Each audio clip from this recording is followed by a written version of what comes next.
السلام علیکم ناظرین، ہم بات کریں گے حضرت بہلول کے بارے میں، جو کہ اپنی دانش مندی اور اللہ تعالیٰ سے دیوانگی کی وجہ سے مشہور تھے۔ ناظرین، بہلول کا اصل نام وہاب بن عمرو تھا۔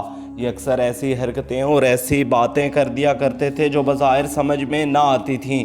بھوک لگتی تو مجلس میں کچھ لے کر کھانا شروع کر دیتے، نیند آتی تو چاہے کوئی امیر و غریب پاس بیٹھا ہے یہ پاؤں پھیلا کر لیٹ جاتے۔ ان باتوں سے بعض لوگ انہیں بہلول دیوانہ کہتے تھے اور بعض بہلول دانا۔ ایک دفعہ کا ذکر ہے کہ بارش کی کثرت سے اکثر قبروں میں ایسے شگاف پڑ گئے کہ مردوں کی ہڈیاں اور کھوپڑیاں نظر آنے لگیں۔ بہلول قبرستان میں چند کھوپڑیوں کو سامنے رکھ کے دیکھ رہے تھے کہ اتفاقاً بادشاہ کی سواری بھی آ نکلی، اور جب بادشاہ نے انہیں اس شغل میں مصروف دیکھا تو پوچھا، بہلول یہ کیا کر رہے ہو؟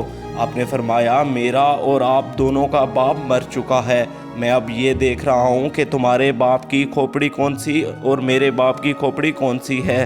تو بادشاہ نے کہا، کیا مردہ امیر و غریب اور شاہ و گدا کی ہڈیوں میں فرق ہوتا ہے، اور کیا آپ پہچان لوگے؟ بہلول نے کہا، اگر فرق نہیں ہوتا تو پھر 4 دن کی جھوٹی زندگی میں بڑے لوگ مغرور ہو کر غریبوں کو حقیر کیوں سمجھتے ہیں؟ بہلول کی اس بات سے بادشاہ قائل ہو گیا اور اس دن سے رحم دلی اختیار کر لی۔ ناظرین، اسی طرح ایک اور واقعہ آپ لوگوں کی نظر کرتا چلوں۔ حضرت بہلول کے زمانے میں بغداد کے بادشاہ کی دلی تمنا تھی کہ وہ حضرت بہلول دانا سے ملاقات کریں، لیکن آپ کبھی بھی بادشاہ کے دربار میں تشریف نہ لے گئے۔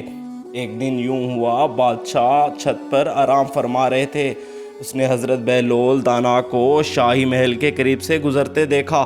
فوراً حکم دیا کہ حضرت بہلول دانا کو کمند ڈال کر چھت پر کھینچ لیا جائے۔ چنانچہ سپاہیوں نے ایسا ہی کیا۔ جب آپ بادشاہ کے سامنے پہنچے تو بادشاہ نے پوچھا، یہ فرمائیے آپ اللہ تعالیٰ تک کیسے پہنچے؟ تو حضرت بہلول نے فوراً فرمایا، جس طرح آپ تک پہنچا ہوں۔ بادشاہ نے عرض کی، بہلول میں آپ کی بات سمجھا نہیں۔ حضرت بہلول نے فرمایا، اے بادشاہ، اگر میں خود آپ تک پہنچنا چاہتا تو نہا دھو کر، نیا لباس پہن کر، دربان کی منتیں کر کے محل کے اندر داخل ہوتا، پھر عرضی پیش کرتا، پھر گھنٹوں انتظار کرتا، پھر بھی ممکن تھا میری درخواست رد کر دیتے، لیکن جب آپ نے مجھے خود بلانا چاہا تو محض کچھ لمحوں میں ہی اپنے سامنے بلا لیا۔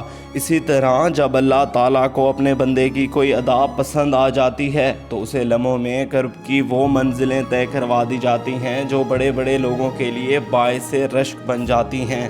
ناظرین، اس واقعے سے ہمیں یہ سبق ملتا ہے کہ اللہ تعالیٰ جسے چاہے اپنے قریب کر دے اور جسے چاہے خود سے دور کر دے۔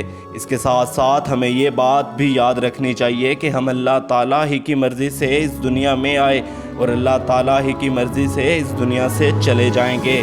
تو ضروری ہے کہ ہم زندگی بھی اللہ تعالیٰ کی مرضی سے گزاریں اور اللہ تعالیٰ کی عبادت کریں، بے شک ہمیں ایک دن اللہ تعالیٰ کے پاس لوٹ کر جانا ہے۔